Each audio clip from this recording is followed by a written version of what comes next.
This week I'm joined by Ashley Woodward, who is a lecturer in philosophy at the University of Dundee and is a founding member of the Melbourne School of Continental Philosophy. In this episode we discuss his book Leotard and the Inhuman Condition, alongside discussions on the postmodern, art, the heat death of the universe and more. I'd like to say a big thank you to my paid patrons and subscribers for making all of this work possible, and if you would like to support Hermitix or become part of the community, please find links in the description below.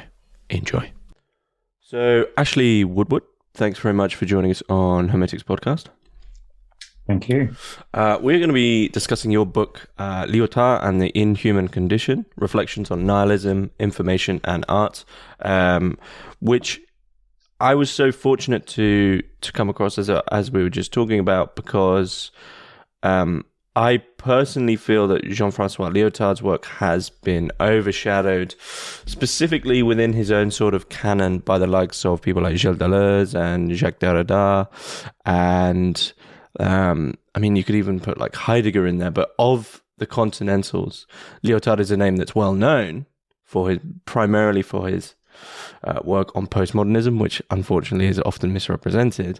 But outside of that, you don't really see too many people talking about Lyotard in any serious sense, which is very unfortunate. So I was very happy to see this book, and I was very happy that you accepted the invitation. So before we jump in, I mean, just tell us a little bit about yourself and how this work came about. Okay, so I'm from Australia, as you may or may not be able to tell from my accent, and I'm currently working at the University of Dundee, which has a small tradition of Leotard scholarship. So James Williams, who's quite a prominent Leotard scholar, used to work there, also Rachel Jones. So I'm very happy to be at Dundee. My interest in Leotard grew out of my PhD thesis, which was on the notion of nihilism and postmodernity. So I really just stumbled across Leotard, as most people do, in relation to the postmodern. And his work captured my imagination, his vast writings beyond the notion of the postmodern. And it's a little difficult to say why, but certainly the variety of his work is something that really, really struck me. So you can pick up one Leotard text and it has formal logical symbols. You can pick up another text and it's like reading an avant-garde piece of French literature. So it really, it takes you to places that are quite unexpected. And I think I've continued reading and working on Lyotard for so long because I could never pin it down. And I just felt like I kept on learning more and more from it, which is not the case with a lot of other philosophers I've read. So that's in general, I guess, my approach to Lyotard. The book itself, Leotard and the Inhuman Condition, it's a collection of essays written in the 10 years or so after I completed my PhD. And the probably not directly obvious inspiration for the book is books like Keith Ansel Pearson's Viroid Life, Reflections on Nietzsche and the Transhuman Condition, which also are a kind of a loose collection of essays, which nevertheless have overarching themes running through them. And it struck me at some point, I can't remember when, but it struck me that various essays I'd written on Leotard could form such a book. And it just germinated from there, really. Okay. Well, that's pretty straightforward, really. I mean, before we jump in with the book and Leotard, of course, I have to ask you the Hermitix question. You can place 3 thinkers, living or dead, into a room and listen in on the conversation. Who do you pick? And as I think this conversation will primarily revolve around Leotard, Leotard is already in the room, and then 3 more you can pick. Okay, I decided to cheat a little bit here because you asked for thinkers. I thought I'd interpret that term in a quite liberal way. I hope that's okay. That's exactly why I used that word and not philosophers. Sure. So I've chosen, in fact, artists in various different areas that I love. So some of my heroes in different areas. So I would choose in literature, David Foster Wallace, in music, Stephen Wilson, and in film, David Lynch. And I don't know what any of these people would have to say to each other, but I think these kinds of, hypothetical conversations between famous thinkers, they're never going to talk about what you want them to talk about anyway, are they? So why not just a bunch of people who I'd like to listen to speak? Well, I mean, firstly, I think I've just made a new best friend because I've read the entirety of Foster Wallace's works. I'm a big Foster Wallace fan, and I'm sort of having it happens every few years. I tweeted about it yesterday, actually, just funny enough, having that gut feeling of maybe I should just reread Infinite Jest again, just to, if it suddenly seems relevant again.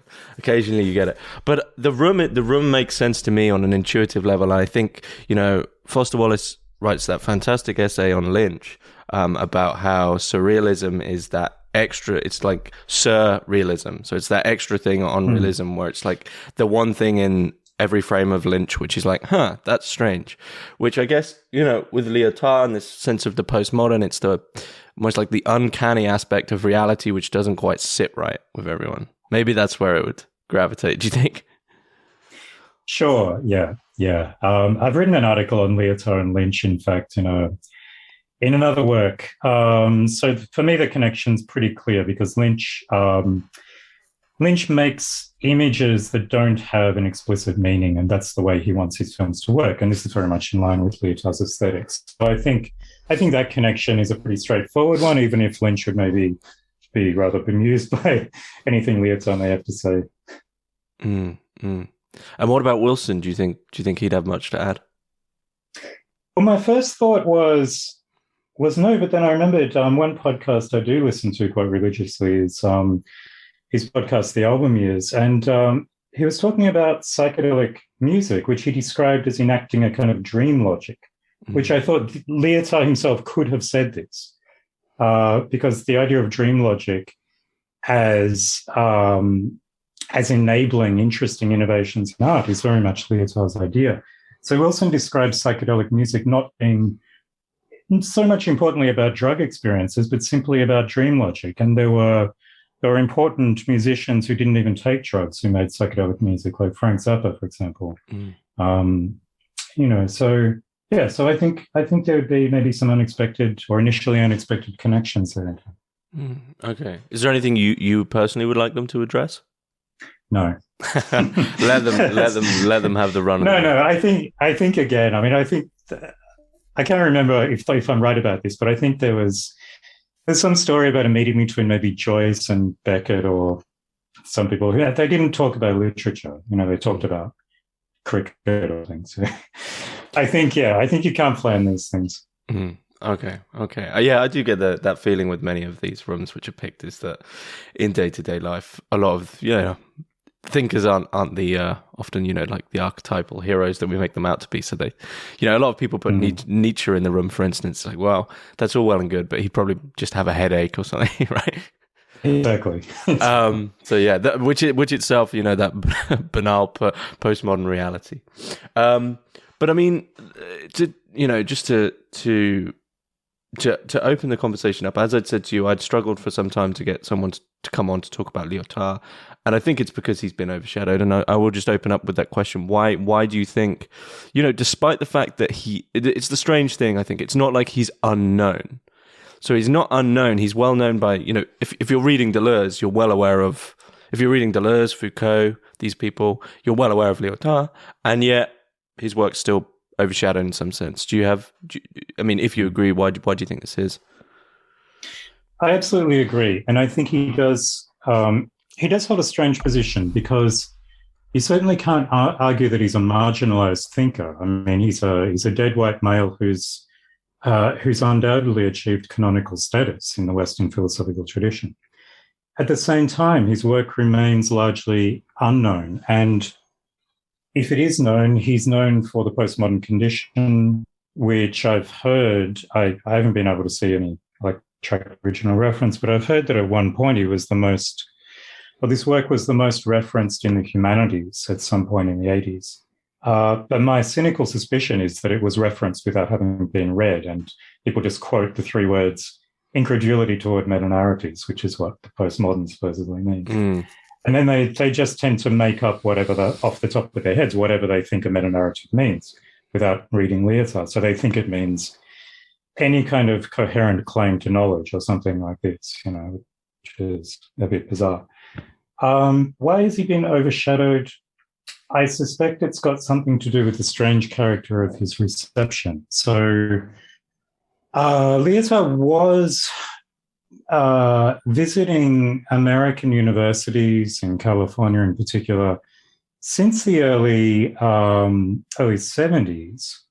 But a lot of his work wasn't translated really until, apart from a few books here and there, until the Postmodern Condition. And that's kind of what made him famous. And he was largely aligned, I guess, with the kind of theory that was going on in the States at the time, and with people like Derrida in particular, more so than Deleuze at the time. And his work, once you scratch the surface, his work is really opposing the linguistic turn in philosophy. So that could be a reason why it was a bit puzzling, because on the surface, I mean, the differon, the postmodern condition, it engages very much in the linguistic turn. So you'd think maybe there'd be some commonalities with Derrida. But it's, in a way, it's a surface appearance. And insofar as it is engaging with philosophy of language, it's analytic philosophy of language, which I suspect a lot of people in literature departments don't really want to have to do all of the work of trying to understand. And analytic philosophers didn't read him either. So I don't know, it's a little bit odd. I mean, he became famous for that little book, Postmodern Condition. A lot of his work was translated. And then there's the other issue that it's just so diverse, as I mentioned earlier, as a merit and something that attracted me to his work. It also makes it very difficult to sum up Leotard or to pin him down, really, and to explain why Leotard might be important. Now, having said that, I think the same is probably true of people like Derrida or Deleuze or even figures like Wittgenstein. Why are they important? Or Heidegger? It's very difficult to get a simple answer because their work is so diverse. It's interpreted by so many people.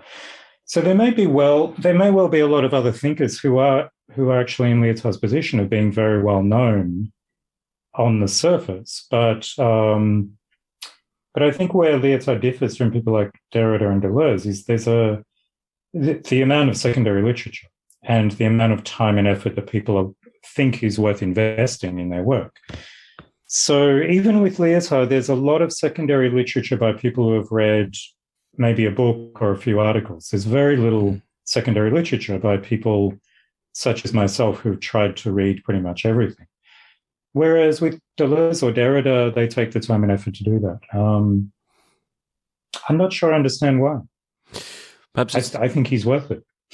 Perhaps it's down to what you said earlier about the the difference in styles of his work. Moving from sort of classical philosophical essay or text, to something like Libidinal Economy, which is at times extremely poetic, extremely sort of radical, but political at the same time. So you don't always know where you're standing, right? Absolutely. There's also possibly this issue that Leotard has that maybe some other thinkers don't have, to criticize his own earlier work. So he writes prefaces to his early, reeditions of his book, explaining why they're wrong. And early Leotard commentators like Geoffrey Bennington, Bill Readings, and so on took his word for it, whereas later commentators like James Williams or myself don't.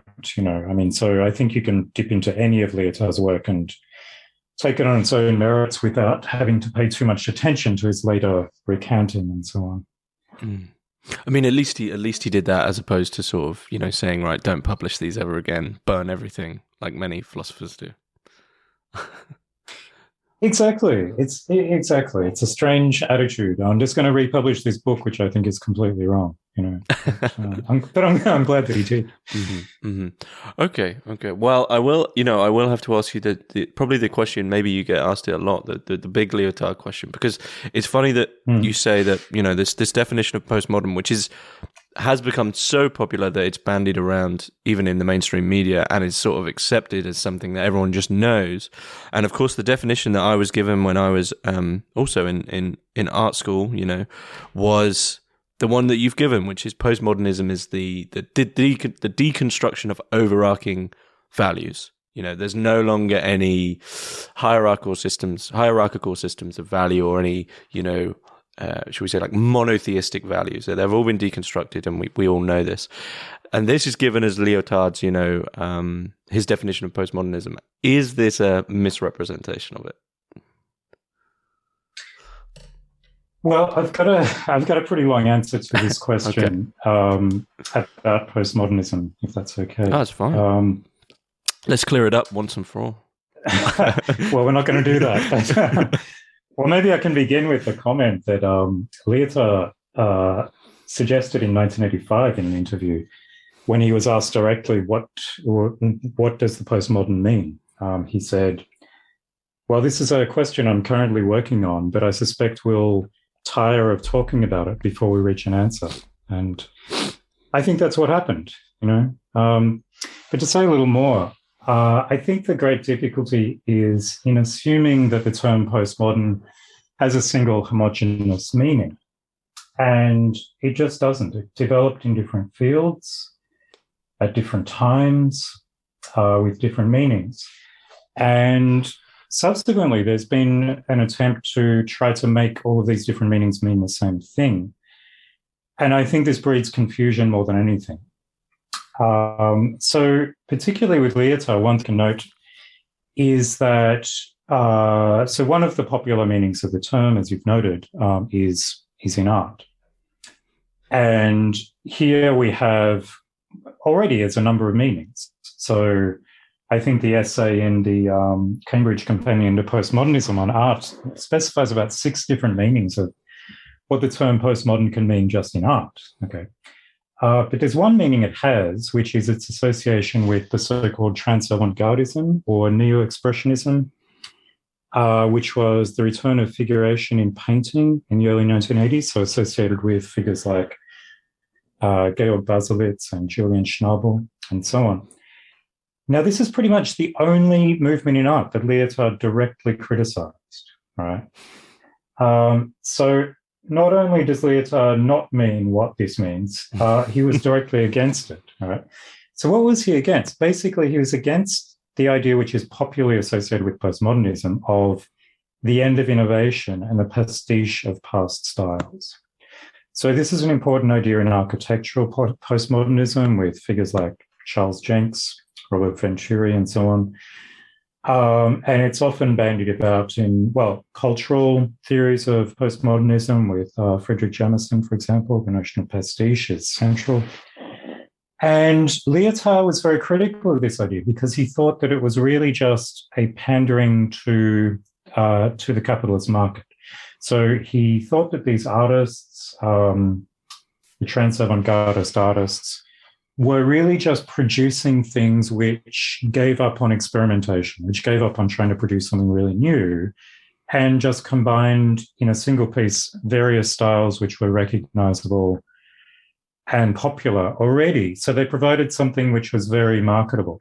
And perhaps incidentally, this coincided with the real explosion of what we now think of as the art market. So there was this kind of criticism Leotard had towards art which he perceived to be over-commodified, to simply be commercialized. And he identified with that with one trend, which is often called postmodernism, and especially this notion of pastiche. So that's one major issue. And this is one way we can definitely get Leotard wrong about the postmodern. Another one I can mention, sorry, I warned you this would be a long answer. No, it's fine. It's the big question. Yeah.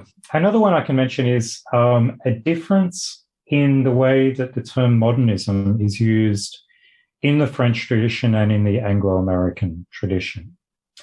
So when Anglo-Americans think of modernism, they tend to immediately think of Clement Greenberg and this notion of the purity of the medium. But actually, a friend of mine is a French art historian who works on Greenberg, and she told me that his work really wasn't very well known in France for a long time. And when Lyotard writes about modernism, he often uses the term synonymously with romanticism in the way that Baudelaire does, for example.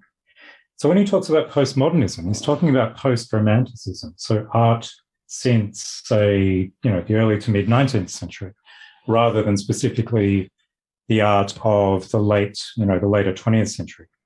Now, in true Lyotard style, he's not consistent about this. Sometimes he does use, talk about modernism to mean, particularly with music, 20th century music. So he's not consistent.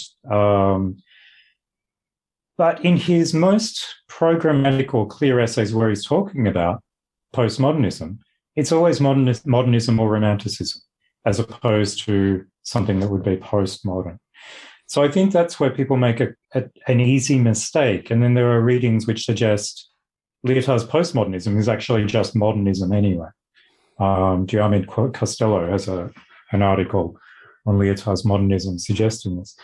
And I think this gets things wrong because it just it misidentifies. I mean, it's an understandable mistake, but it misidentifies the tradition that he was working in and the use of these terms in that tradition. And in a way, maybe it's a cultural difference.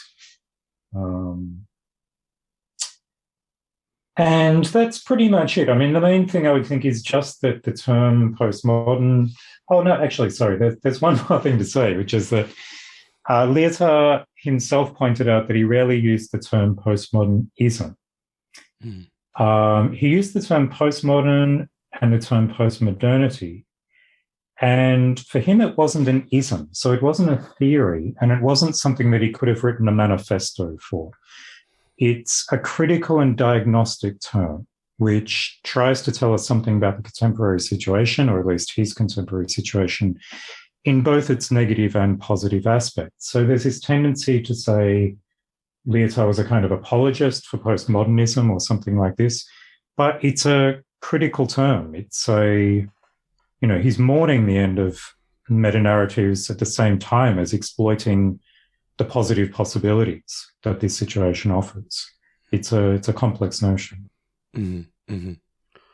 And out of interest, I mean, one sort of symptom of this, which was constantly emphasized when one was told what postmodernism or the postmodern is, was that it sort of leaves the human somewhat bereft. When we've been completely decentered, it's almost as if everything has become immanent and equal to one another in value, and so the human itself is sort of completely left. And do you see this as a clear symptom of that, or would I be wrong there?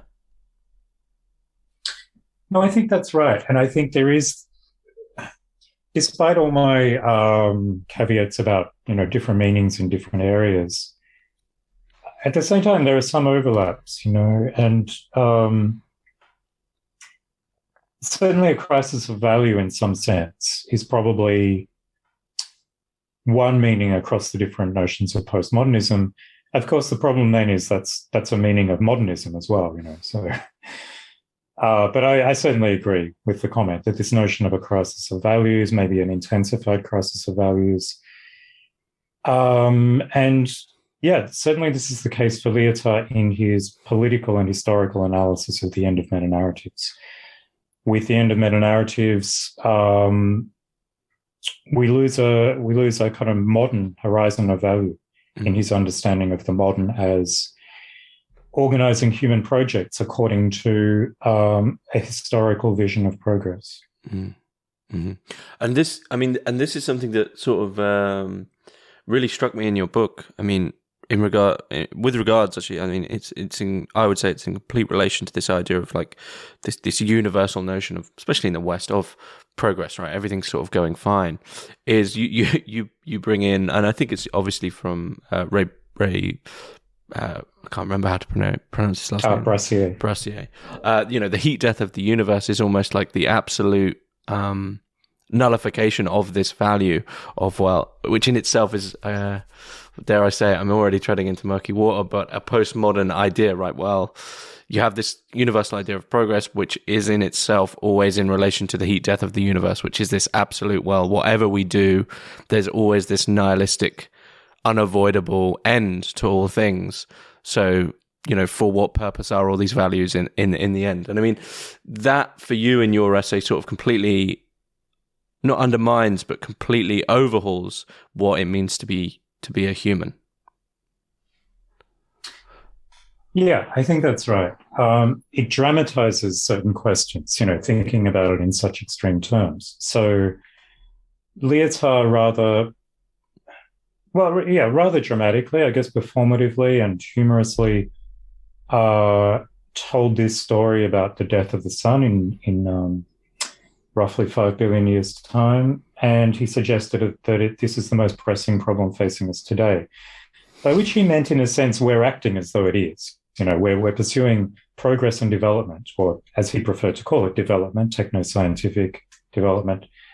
So with it's so fast today, it's as though we're worried about the death of the sun happening tomorrow, and we as quickly as possible need to build artificial bodies that are going to be able to survive in the rest of the solar system and the cosmos. Brassier really pushes that to the extreme by saying, well, it's not just the death of the sun we need to worry about. Maybe we will find technological means for surviving this in 5 billion years. What about the heat death of the universe? Which is something like a trillion years from now. We're probably not going to be able to survive that, although some theorists hold out hope. But what it does, the idea is that it levels human beings. It's a kind of, as you suggested, it's a kind of ultimate point after which nothing we do now will seem to have any significance. So it's that old existentialist kind of argument, well, nothing will matter in a million years, so what does it matter, what I do today, but taken to the nth degree. And for Lyotard and Brassier, the point of these thought experiments is to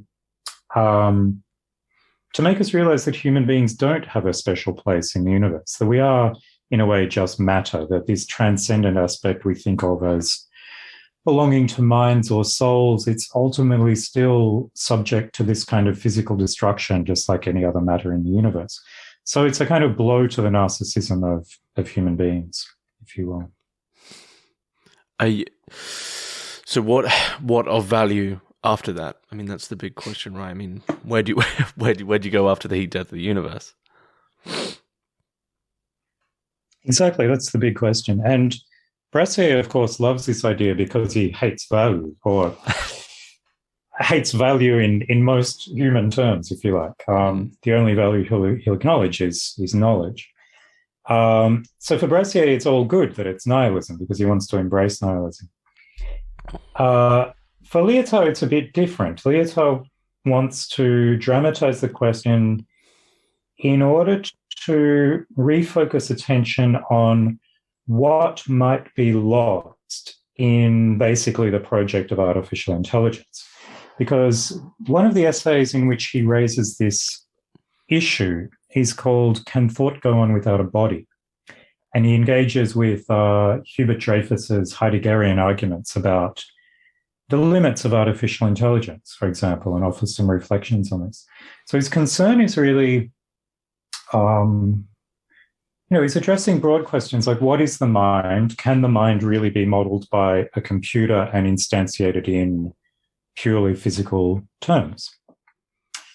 And he doesn't say no, but he suggests that the current paradigm of artificial intelligence won't be able to capture what it is that's important about human beings, or he fears that it won't, so that maybe something will survive the death of the sun, but it won't be anything which contains what we currently recognize as valuable, which for him, in short, is the possibilities of thought, of creativity, of philosophy, and these kinds of processes which for him, he doesn't think that modeling the human mind on a computer really do justice to. And this is certainly not unique to Leotard. This is a very, very widespread argument in artificial intelligence, and still today. And it's maybe more important than ever today as we advance even more in artificial intelligence. Mm-hmm. Mm-hmm. But yes, of course, the question, what of value? Well, if only I knew. Okay. I mean, does Leotard give us any clear sort of combative measures to somehow, we've got, it's almost, I mean, actually bring in a Foster Wallace quote, a tyranny to interject the question without attending to the answer, right? It's like, there's going to be a heat death of the universe. So, okay, so meaning and value is sort of defunct. But then, of course, there's that remaining question, okay, but we're still here. So what does Leotard offer us anything? As I understand it, there is a sort of almost Nietzschean creative nihilism atmosphere in Lyotard's work. Yeah, in the early work, yes, there's one of the many changes he undergoes is he does turn against Nietzsche, but with respect to what's valuable, he thinks there is something which resists, and he gives it different names throughout his work. So in the early work, yes, he has a kind of mixed reading of Nietzsche and Freud in his work on libidinal economy. In his later works, he still references Freud. Probably Freud's his most important reference. But he references what I'm tempted to call in very accessible terms the wonder of childhood. And in more technical terms, it's something like the persistence of the unconscious and dream logic, which I mentioned earlier. So it's those aspects of the mind which remain in the adult mind, but they're the things which were around in early infancy.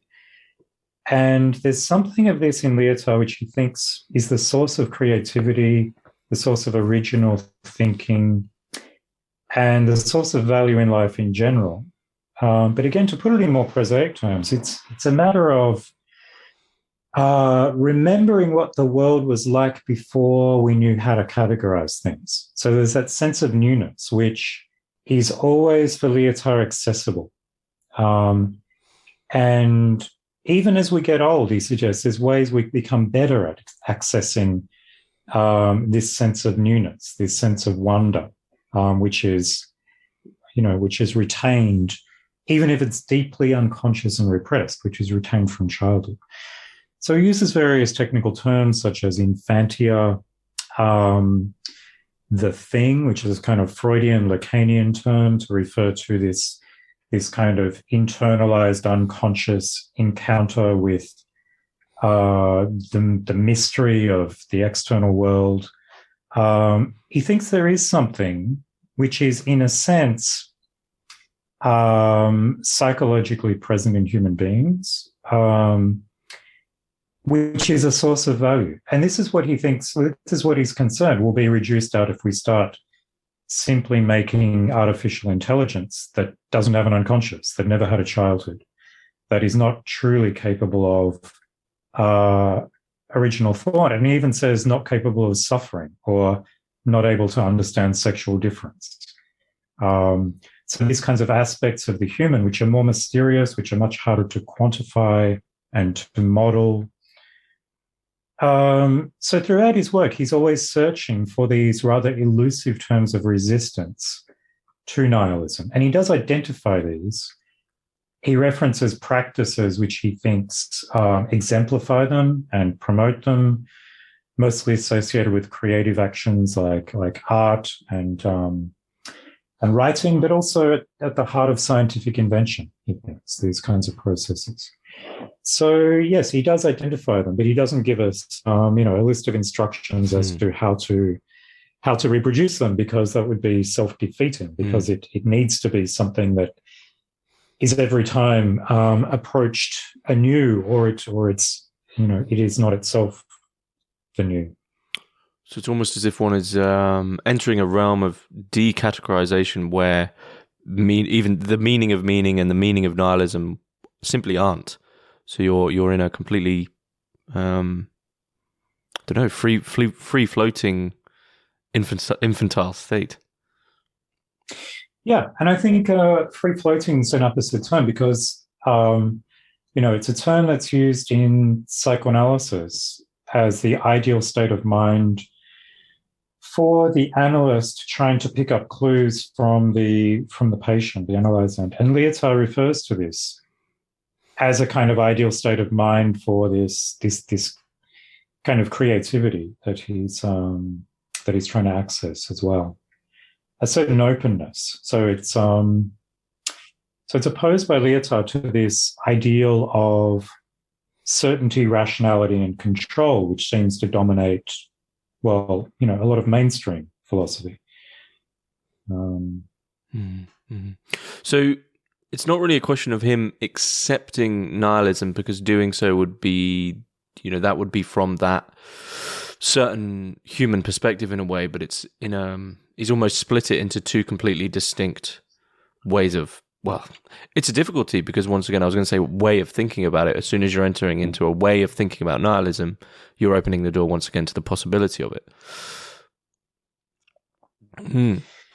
Yeah, well, nihilism, it's not really something that's ever well defined in Lyotard. He uses it as a kind of operative term, which changes a bit in different contexts. He read Nietzsche, obviously, and also popular thinkers like Camus when he was young. So he picked up these terms from the currents of the time.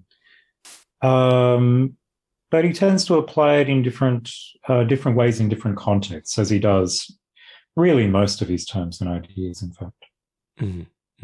Okay.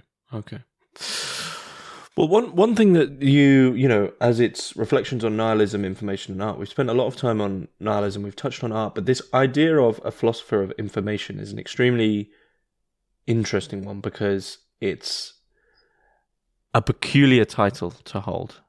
And the term information itself is a tricky one. So what does Lyotard mean by information, and how what does it also mean to be a philosopher of information in that sense? Yeah, good questions. Again, I don't think Lyotard has a strict definition, but there's an important sense in which he understands information in a critical sense as a kind of common measure. So one of Lyotard's key ideas, to my mind, is incommensurability, or a lack of common measure. So if we think about his generation of French philosophers, what are often called the post-structuralists, as philosophers of difference, they all seem to have their notions of difference. So they all think about difference, but a little differently, if you like. So, Foucault thinks about the difference as the abnormal or something like this. Derrida has his différance.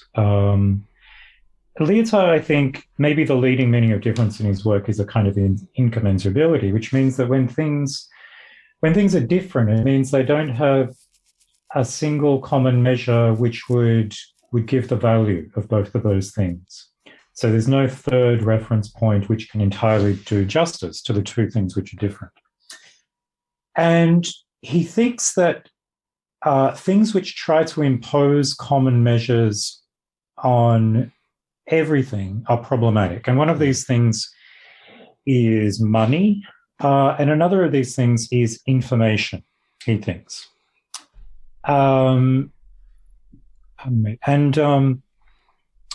This makes sense. He's responding critically to cybernetics, which was very popular in France from pretty much the time it was coined by Norbert Wiener, the American mathematician and philosopher, in the late 1940s. So Lyotard actually says he read these works of Wiener's when they first came out, didn't really write on them very much for a while, but he started writing on these things more in, really, I guess, around the late 70s, when he was asked to write The Postmodern Condition and reflect on the conditions of knowledge in contemporary society. So he started to think of information as this kind of common measure which has a similar function to money, a similar function as money has in capitalist society, in giving a common measure to everything and being able to give a value to everything. But information works in the realm of meaning. so in language and in technological science as well. So it's a way of thinking a commonality between different things. And in fact, this is one of the reasons why there was so much excitement about the mathematical theory of information developed by Claude Shannon in the late 40s, because it allowed innovations in a lot of different disciplines, because it allowed people to think about things in different ways. So there was this idea of information which is a kind of process which is abstracted from the things which process it. So information is a kind of abstraction in the way that money is as well. And information can be identified in very different kinds of physical systems which instantiate the same information. So it's an interesting kind of abstraction which has, arguably it has value because it allows us to see commonalities where they previously weren't able to be seen. But Lyotard's concern is that through an overemphasis on this kind of informational modeling, differences are reduced away so that you just get a very homogenized perspective which reduces everything to one single perspective. So in that sense, he's very critical of the idea of information acting as a common measure. Mm-hmm. Well, I have a few questions there. I mean, they're all quite big, but just to jump right back, I mean, to this idea of the post-structuralists. One thing perhaps I should have asked at the start: do you agree with these figures being tethered together in this way? Do you think it's actually appropriate? Of course, it's probably often done for ease of saying, right, we're talking about the post-structuralists, but do you actually think there's enough philosophical commonality for us to be able to say, Lyotard, Deleuze, Derrida, these are the post-structuralists? Yes, I do. Okay. I do because they all knew each other. They referred to each other's works, more so than, for example, existentialists who often lived in different times and places. And, I think so. Other common terms like existentialism, it's a much looser grouping. But the post-structuralists, I think that's okay, but at the same time, that's no excuse for just getting things wrong because of being too lazy to read their works, right? So there are important ways that Lyotard disagrees with thinkers that he calls the philosophers of difference, talking about people like Deleuze and Derrida and Baudrillard and so on. So certainly Lyotard will say, for example, a book like his book, The Different, he said, it was consciously an attempt to write a work that would be situated somewhere between Derrida's Difference and Repetition Derrida's Writing and Difference and Deleuze's Difference and Repetition. So he's doing his own book, which he understands to be very close to those other post-structuralist works. So yes, there are lots of commonalities, but I think we need to be careful in noticing that there are distinct differences and there are debates between these different thinkers. So, for example, there was a famous Nietzsche conference in 1972 at Cerisy-la-Salle, where there were supposedly two camps. There were the Derridians and there were the Deleuzians, and Lyotard was on the Deleuzian side. And so, these philosophers that we group together now, at some points they were very much divided in terms of, the issue for them was really how much do you want to emphasize language. So yes, so I agree it's a useful grouping, but we need to recognize there are differences between them as well. Okay. What do you think about that? I think I would be in complete agreement with what you said, is that it's it's a useful term and a practical term, but as you said, it can often excuse people from, for instance, saying they're all post-structuralists is fine, but there are very clear and nuanced differences between, Deleuze and Lyotard. You can't just sort of bandy their work together and use it in exactly the same sentence as if it's all supportive of each other at all times. And it could be, an excuse to, as you say, not go do the reading, which could also be excused because, reading difference and repetition isn't exactly the funnest of tasks at times.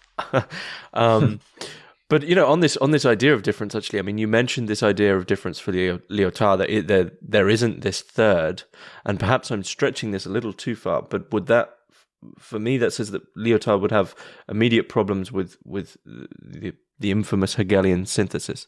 That there's only. Would that propose that there's only consistent theses? Well, that's right. I mean, Lyotard was, in many respects, oppositional to Hegel precisely because of that reason, because of this tendency to see synthesis as a kind of negation of differences. Now, this is controversial reading, especially in recent years after people like Zizek. There's much more attention these days to reading Hegel differently to this kind of French reception. And I think it's also interesting, one of Lyotard's most important engagements with Hegel is through the chapter on sense certainty in the Phenomenology of Perception, where he kind of agrees with Hegel but disagrees with his conclusions. I won't go into the details, because it's maybe a bit off topic of what we're discussing, but I think yes, it's correct to see Hegel as mostly an enemy for Lyotard. At the same time, I mean, I've read people say, well, Lyotard thinks we shouldn't read thinkers like Hegel and Marx anymore, and there's absolutely no justification for saying something like that. I mean, Lyotard would think these are thinkers we're never done reading, even if we need to disagree with some things. Lyotard was not one to say, we've decisively moved on in history, we stop reading these thinkers now. I mean, that would be ridiculous of him. Mm-hmm, mm-hmm.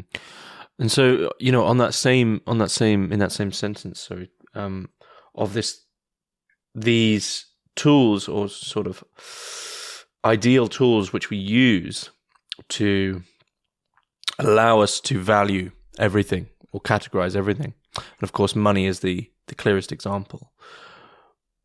Was anything to be done with money for Lyotard, or was that now simply a sort of ideological constant, which that's what we have to deal with? Yeah, I guess, I mean, I can answer the question in terms of capitalism, maybe mm-hmm. better than money precisely, if that's okay. Mm-hmm. So yeah, thinking about Lyotard's trajectory, he began something we haven't raised yet, I guess, is he began his career as a kind of Marxist militant, which he pursued for about 10 years in a couple of groups. And he always emphasized later in life that it was a passion for him. There was something that he was practically engaged in. He wasn't just a theoretical Marxist. So at a certain point, he lost his faith, and he decided the key issue is that he thought that it was wrong to sum up humanity in terms of a single subject of history which can be theorized in terms of the proletariat or something like this. So Lyotard never lost his critical attitude towards capitalism. So even for some years after he lost his faith in relatively traditional forms of Marxism and Marxist hope, he was still writing about the abolition of capitalism up until around 1973. And then I don't know what happened exactly, but he decided that this was a fantasy, to think that the capitalist system, that there was simply an alternative to the capitalist system. Part of his reasoning here is that the very idea of an alternative to the capitalist system helps support the capitalist system because anything that's posited as being against the system or outside the system makes a very good product. So he started to see anti-capitalist theory as itself part of the whole mechanism of capitalism. It was just supporting this system. My favorite example of this kind of logic is a Christmas present that an old friend gave me once, which was Che Guevara lip balm. Okay, so so these kind of anti-capitalist desires that can be so easily and trivially commodified. So Leotard started to think that there was no alternative outside the capitalist system. So he gave up his hope of, destroying the system in whatever sense, or that there would be something afterwards that would be not open to exploitation. And he became very pessimistic in that sense. And the pessimism just deepens, I think, over his lifetime. So by the 1990s, you're reading, if you read Lyotard, there are interviews where he's saying there's no alternative to capitalism, especially in terms of immediate financial crises. But at the same time, he said there's something which resists the very worst that the capitalist system threatens. And this is something he never did give up on. So again, this is the idea of the infancy or that source of creativity.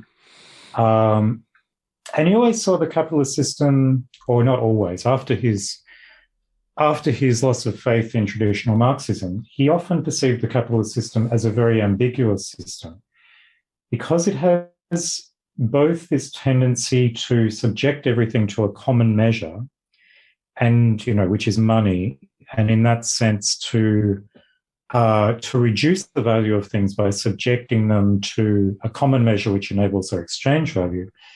But the very system in which that operates also tends to confer value on things and to create value and to bring new things into circulation within the system. So one of the things that he objected to most about the Marxist theory of his time was he thought there was a kind of disingenuous belief that there's no enjoyment in capitalism. People were writing about capitalism as though it was just a miserable downer for everyone, which I think we know isn't the case, right? I mean, even the worst kinds of things that you might want to criticize in your most grumpy anti-capitalist moments, like pop music or crappy television or whatever. I mean, they work because they're enjoyable. So Leotard wanted to acknowledge this and understand the complexities of this system, which simultaneously seems to destroy value in life and create value in life. But having said all of that, he still thought it was an unjust system, despite the fact that it contains value and enjoyment. He nevertheless continued to describe capitalism as a kind of soft totalitarianism. He thought that it was an exclusionary system. It kept people poor, So I'm interested there. I mean, in this, because what you've described in terms of this, everything gets subsumed back into capitalism, even if it's anti-capitalist, sounds a lot like, the anti-production of Deleuze and Guattari, that anti-production becomes production. Is there any key differences between, the readings of capitalism for Lyotard and Deleuze and Guattari? Yeah, I guess I wish I could answer that question better than I could. It's been a little while since I looked at Anteridupus, for example. So I don't have as precise an answer to that question as I would like, but I would note that Leotard was profoundly influenced by Anteridupus. So when it was published, he and Deleuze were already close. They were colleagues working at the University of Dundee together. Leotard was following his work closely. And he wrote Libidinal Economy as a kind of direct response, but more a kind of continuation of what he understood as the project of Anteridupus. So in that sense, I think they're quite close. There are points of criticism of each. But I think actually Leotard's work in that period remains close to Deleuze, and Lyotard in his later period moved further away, whereas I don't think Deleuze did so much. So Lyotard decides that his whole project of libidinal economy and that understanding of the way to approach capitalism from a libidinal perspective, schizoanalytic perspective. He starts to see that as itself an alternative to capitalism that he saw as problematic in ways that I've just talked about. So there was this moment at the Schizocultures conference in 1975 in America. The Leotard was invited to, and Deleuze and Guattari were invited to, and Foucault was there. And Leotard gave a paper, which, as far as I'm aware, was his first paper where he really does do an about-face. And he says basically, well, this kind of schizo theory is part of the mechanism of capitalism, which I don't think went down very well. Okay. He's always on the fringe, it seems. The one concept we haven't really touched on, and I mean, I would probably just ask you this question, right now, is does capitalism in a way produce what Leotard would consider the inhuman to be, or am I off the mark there? No, that's right. But there are two meanings to the inhuman, or there are at least two meanings. So it's fundamentally ambiguous. There's one sense of the inhuman, which is a kind of dehumanization, which, yes, is produced by the worst aspects of capitalism and of technological science and what Leotard came to call simply the system with a capital S, which is something like the global system of this combination of a certain logic of common measure and performance and efficiency, which combines capitalism and technological science in this, what Leotard saw from a kind of metaphysical perspective as simply this system. So insofar as the contemporary world system, if you like, has dehumanizing effects, then Leotard used the term inhuman as another term for dehumanization. Yes, but it also has another meaning, which is in a sense the opposite, which is the possibility of resistance to dehumanization. And again, this is associated with what it is in us, which Leotard thinks precedes the human. So it's associated with this kind of childhood wonder or infancy. And to explain that a little more, Leotard says in the preface to his book, his collection of essays simply called The Inhuman, he says that the reason that humanism, I suppose, as a kind of philosophy of value, as the human as the kind of source and model of meaning. The problem with this is that we're not born human. It takes time and effort and violence to turn us into human beings. This is education. This is the whole process which Freud described of repression, the emergence of the conscious mind from the unconscious, and repression of desires and so on. So in a way, Lyotard's inhuman refers to all of these things that are repressed and which remain within us. So those inhuman dimensions for Lyotard are the source of value because, again, they're the source of creativity, of the possibility of breaking through the conventions that we've been educated with and producing something new and different.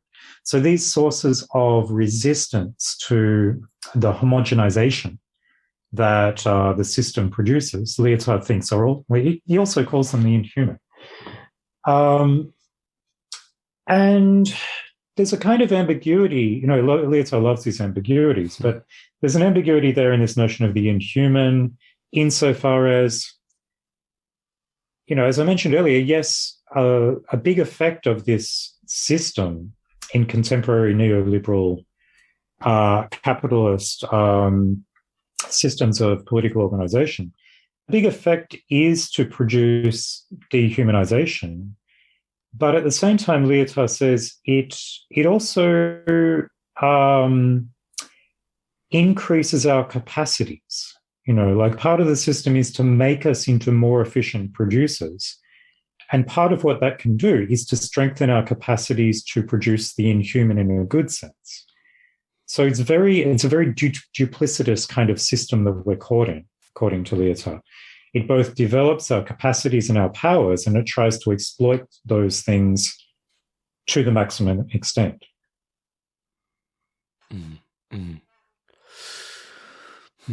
Okay.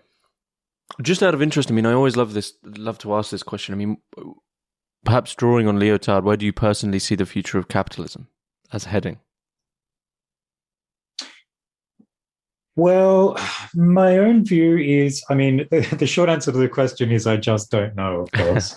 But I would say that I think that times have changed. And this is one area where I do think that we're now in a position to look back on what Leotard was writing in the late 90s before he died and say that times have changed. So Leotard was writing at his most pessimistic point, so he died in 1997. A decisive point for him was the collapse of communism in Eastern Europe. So his famous thesis of the postmodern condition, the end of meta-narratives, of which one is Marxism, this emerged in the late 1970s, but about 10 years later, with the collapse of communism, fall of the Berlin Wall, and so on, Lyotard took this as a kind of confirmation of this thesis of the postmodern. And he was very pessimistic about this. He wasn't celebrating this, so contrary to some popular opinion, maybe.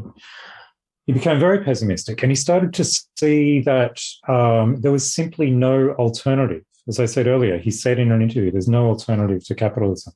We simply can't think of this as a viable possibility anymore. And he started to see the world system as a stable metaphysical system on a largely cybernetic model. So we have a system of feedback mechanisms where the global economy, the global political economy would self-regulate. Mm-hmm. And he saw that as a kind of indefinite future, which could only be challenged by the death of the sun in 5 billion years.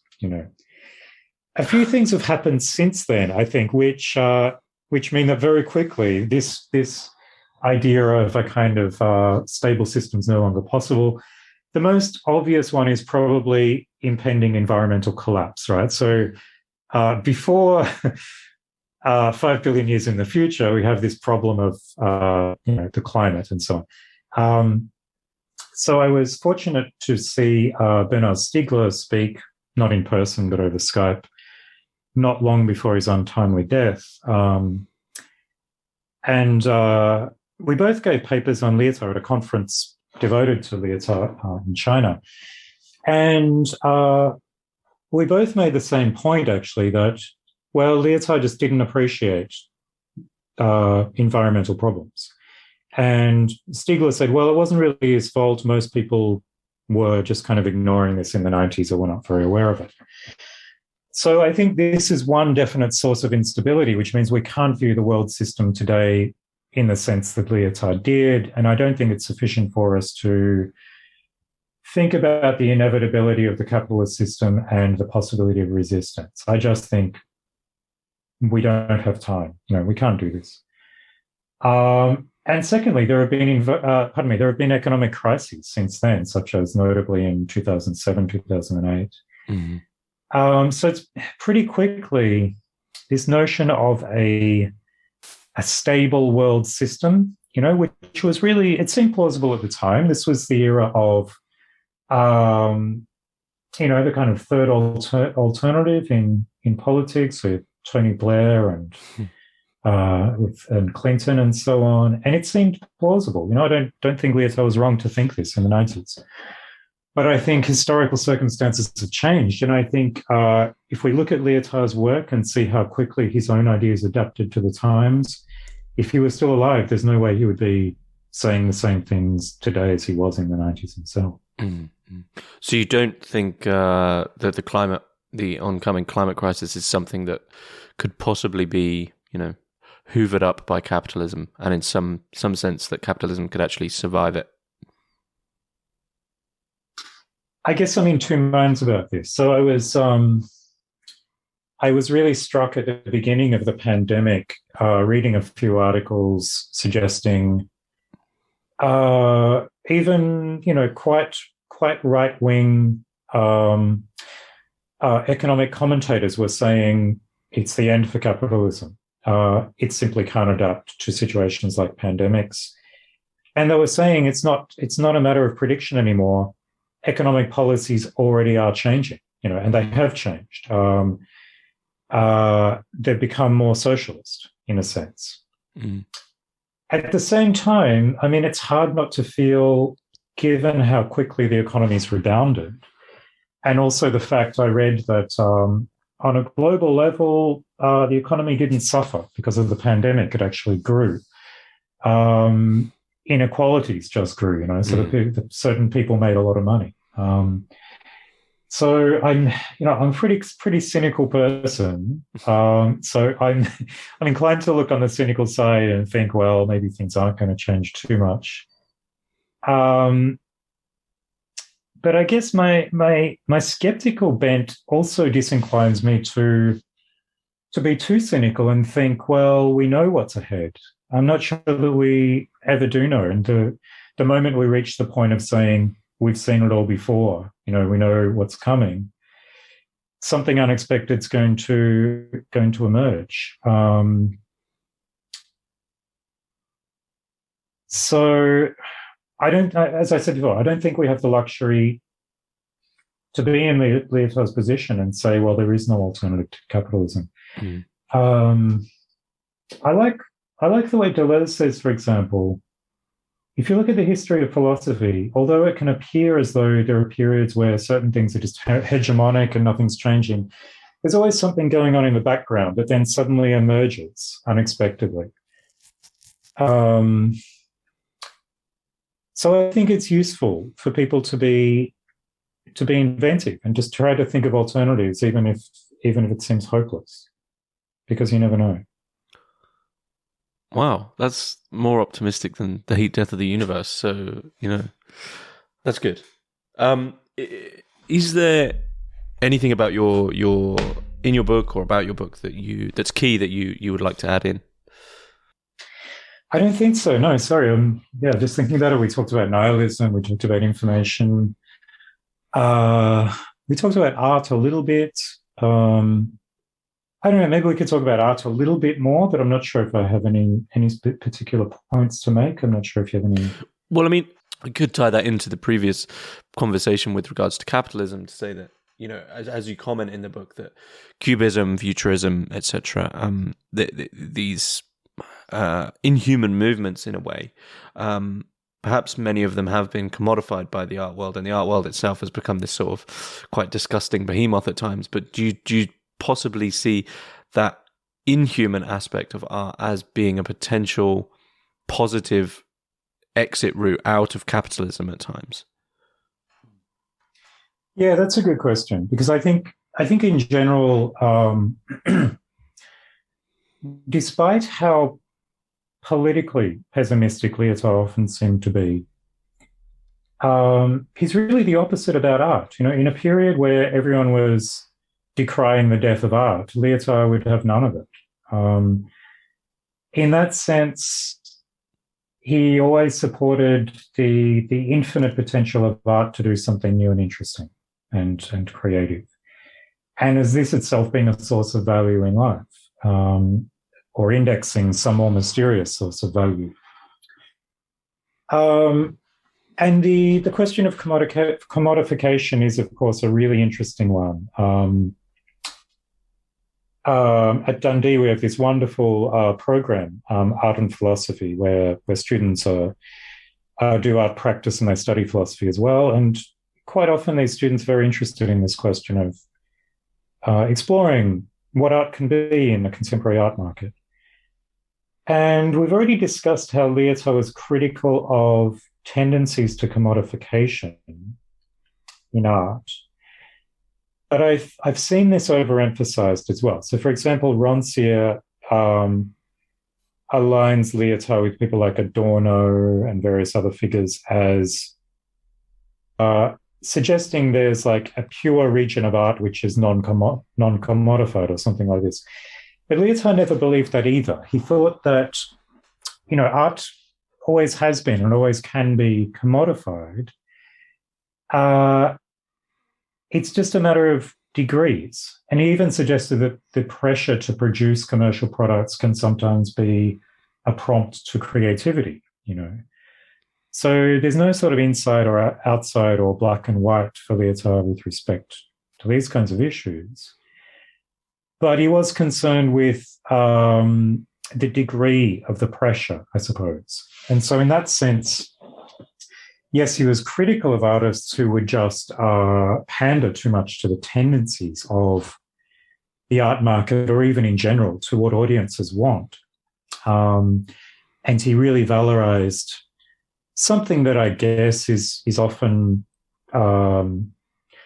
decried these days as a kind of romantic heroism or something, the idea of the individual creative artist. He's not really big on individuality, but he was big on this idea of it's hard to say with Leotard. There are points where he sort of complains about nearly every word you can imagine. It's something to do with creativity, something to do with trying to do justice to what it is in art, which doesn't give in to any other demands. So there's something, for Leotard, there's something transhistorical about the power of art, which he doesn't think can be stifled by commodification, not entirely stifled anyway, or by any particular political system. And I think, that's the area of the greatest hope in Leotard, or the most optimistic perspective. It's this belief in this unbridled possibility of thinking and creative art and so on, despite all of the kinds of pressures that these activities are often increasingly, it seems, subject to. Mm-hmm. How do you feel about the contemporary art market recently? I mean, it's interesting you mentioned, it makes me think of, you mentioned the 2008 crash, the economic crash, as this example of, well, maybe capitalism isn't going to go the way that Leotard thought. And I remember watching a documentary about it, and there being this video footage of Sowerby's, where the sort of, it's now become an infamous clip of someone bidding on a Van Gogh during times of economic recession, and as the money's going up, you realize that the bidding is happening not for the sake of the value of the art, but for like the courage to throw that kind of money around in a recession. And eventually they sort of applaud as this painting is purchased. And I mean, I think since then, perhaps the art world has perhaps regained a little bit of authenticity. But do you think it does have a foothold amidst capitalism as something which perhaps connects back to this sort of infantile, lucid state which Leotard talks about? Do you think it still has that today? Well, I'd have to preface any comments by saying that I've got a particularly skewed perspective on the art world, which is mostly related to art students. And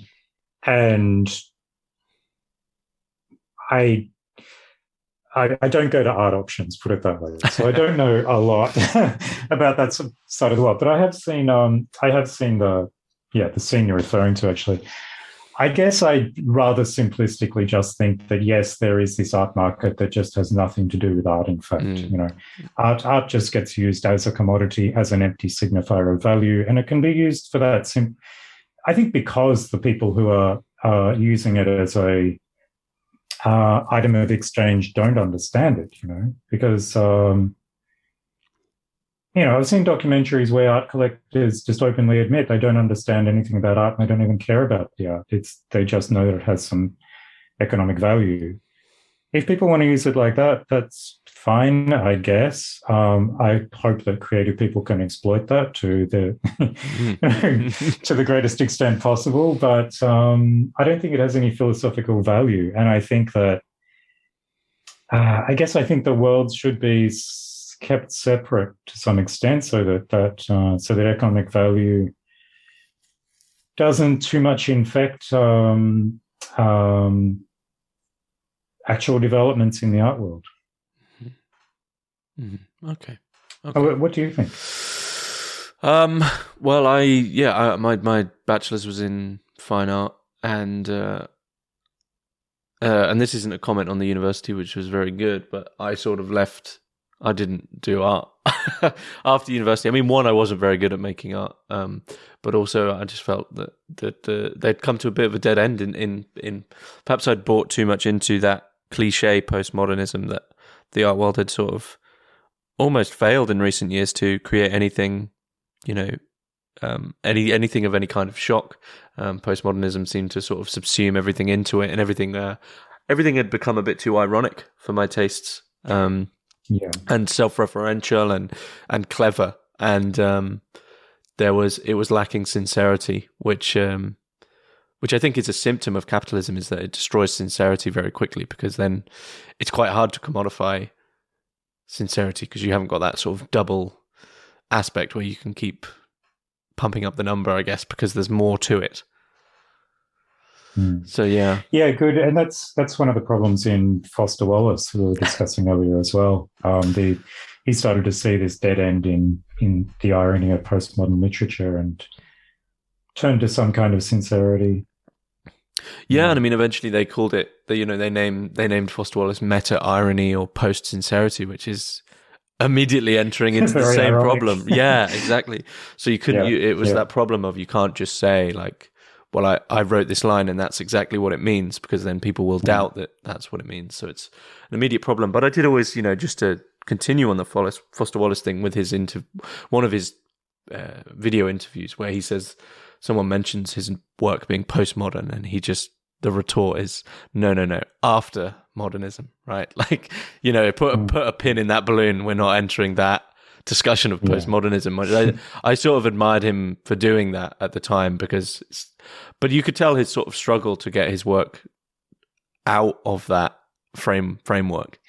Yeah, absolutely. I've got this pet, I mean, it's probably not the time to discuss it, but I've got this pet theory that what happens to Foster Wallace's attempt to get rid of the meta level of his irony is it all gets thrust into the footnotes. So it kind of becomes unconscious. That's a good theory. It's a good theory. I'd genuinely forgotten about the endnotes and all that sort of hoo-ha. Man, I'll have to reattend. But I mean, just a question to finish up, I guess, because he is so sort of fragmented in style. Where would you advise people to begin with Leotard?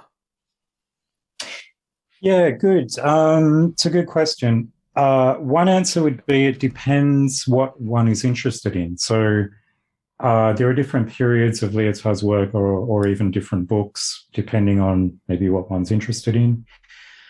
So there's his early work around, libidinal economy, Marx and Freud and so on, or his later work around new technologies, or, there are books on artists. So there's a book on Duchamp. So in that sense, there would be different places depending on one's interests.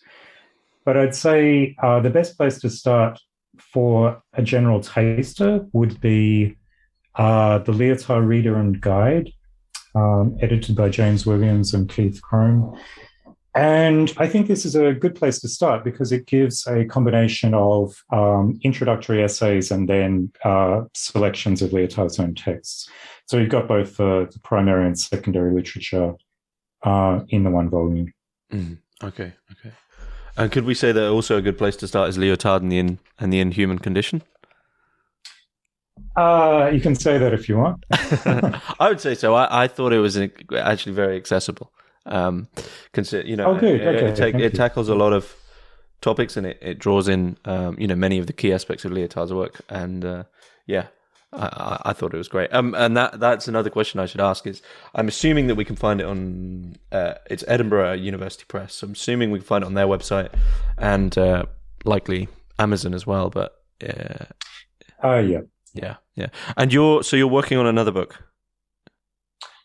I've nearly completed another book for Edinburgh, which another book on Lyotard, Lyotard's Philosophy of Art. So I hope that'll be out before the end of the year. Okay. Well, hopefully you'll consider coming on again to discuss that book. Cheers, James. I'd love to. Yeah, okay. Well, Ashley Woodward, Thanks very much. Thanks very much.